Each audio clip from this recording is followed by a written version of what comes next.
Mas houve muita desconfiança, até por parte da mídia, pelo histórico do Flamengo, né, também de certa forma, para esse início de trabalho que era um resgate, né, da credibilidade do Flamengo, enfim. Isso. Quais episódios você se lembra assim de maior desconfiança, assim, ou na imprensa ou da torcida? Qual foi a maior dificuldade nesse início? Eu não posso reclamar da torcida em nada. É claro que você tem aqui um episódio ou outro, né, natural, né? E aí depois a gente estava chegando lá também, ninguém conhecia, de repente podia desconfiar, mas de uma maneira geral a torcida do Flamengo foi super parceira. A torcida do Flamengo ficou 4, 5 anos fazendo sacrifício, né? E entendendo, as pessoas às vezes me paravam na rua dizendo, não, presidente, é isso mesmo, a gente estava lá em 17º no campeonato, né? É isso mesmo, nós temos que resgatar a nossa dignidade. Aquele discurso foi...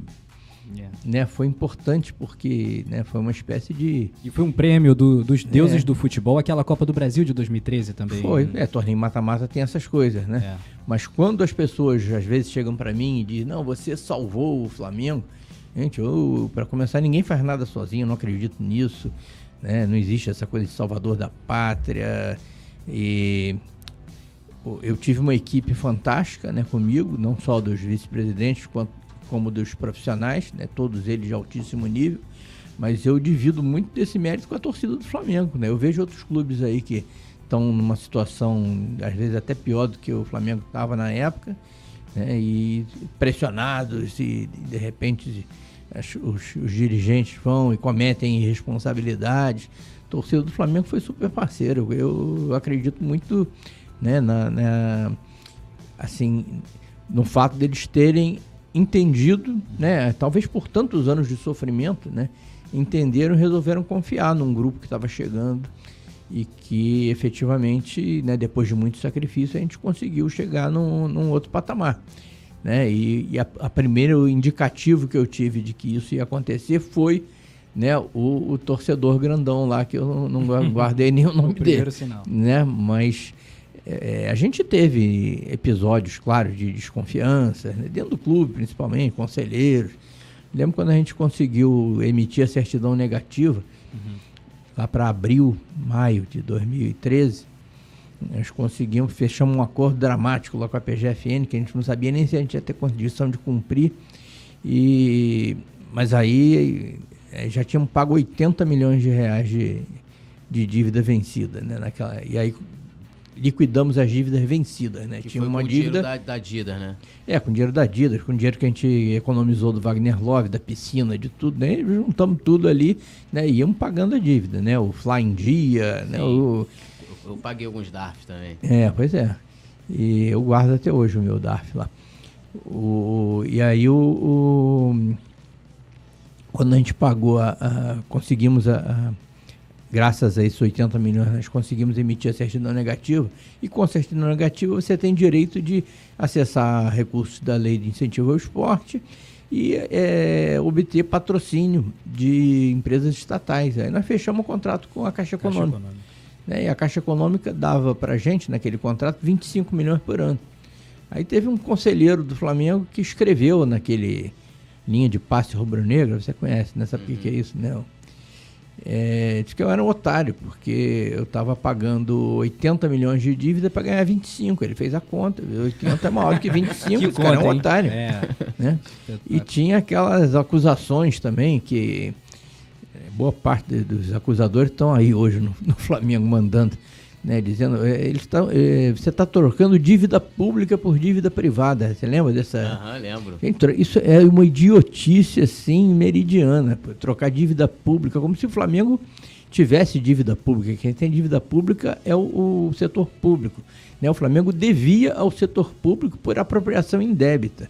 Então, provavelmente quem dizia isso, que a gente estava trocando dívida pública, que a gente estava sacando, né, empréstimos em banco para poder, né, pagar a nossa dívida com o governo, e eles achavam que isso era uma besteira, porque considerava que uma maneira boa de se financiar era atrasar impostos, né? Era atrasar, não recolher os impostos, né, do qual você era um fiel depositário.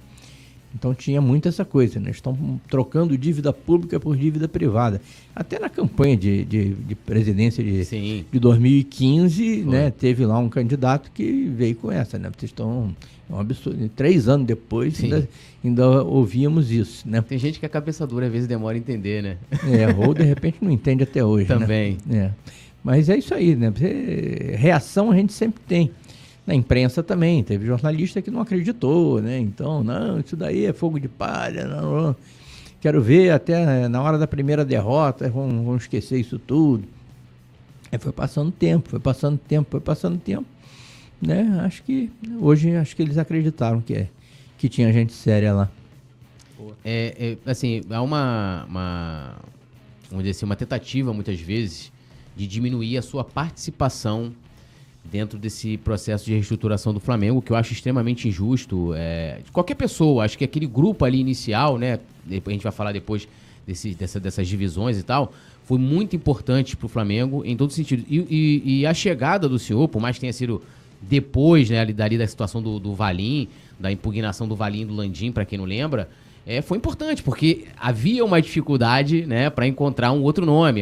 Tinha alguns nomes que não podiam e tal, porque aquela coisa toda, o senhor cumpria os requisitos na época. Eu queria que o senhor explicasse pra gente, no papel de presidente, onde você participou, principalmente nesse início, em que o Bandeira, como presidente, foi importante para essa reestruturação. Talvez, se quiser especificar um episódio ou vários episódios aqui, ou uma decisão tomada, que o senhor poderia ter, por exemplo, falado, vou pegar esse dinheiro aqui da Adidas e vou comprar jogador, não vou devolver o Wagner Love, poderia ter feito o contrário, se fosse aí na onda desse candidato de 2015 que achava que, né, sobre essa questão da dívida. Mas onde o papel do Bandeira presidente naquele início ali foi extremamente importante, e talvez demonstre para os outros, que tem coisas que aconteceram que a gente não viu, que mostra o papel da sua importância ali naquele processo de reestruturação. Que fala muito do nome do Rubem Osh no início, de que ele, não sei quem mais, abriu as portas de Brasília. Tem vários papos assim. Eu não sei, eu não estava lá, são coisas que a gente ouve nos bastidores, né? Bem, Túlio, eu não estou interessado em ficar enaltecendo a minha participação e tal. Eu acho que o presidente tem o papel de presidir, tem o seu papel lá estatutário, né, de liderar, de coordenar uma equipe, né? Eu sempre disse que aliás, já falei isso hoje, inclusive, né? Eu não fiz nada sozinho. Acho que todos tiveram um papel relevante, né? A equipe dos vice-presidentes, dos profissionais e da torcida, né? Tiveram um papel super importante nisso. É claro que tem coisas que tem que ser o presidente, né? Se não fosse eu, o outro que estivesse no meu lugar teria que fazer. Então tem determinadas situações, principalmente de representação institucional e tal, que se não for o presidente não acontece.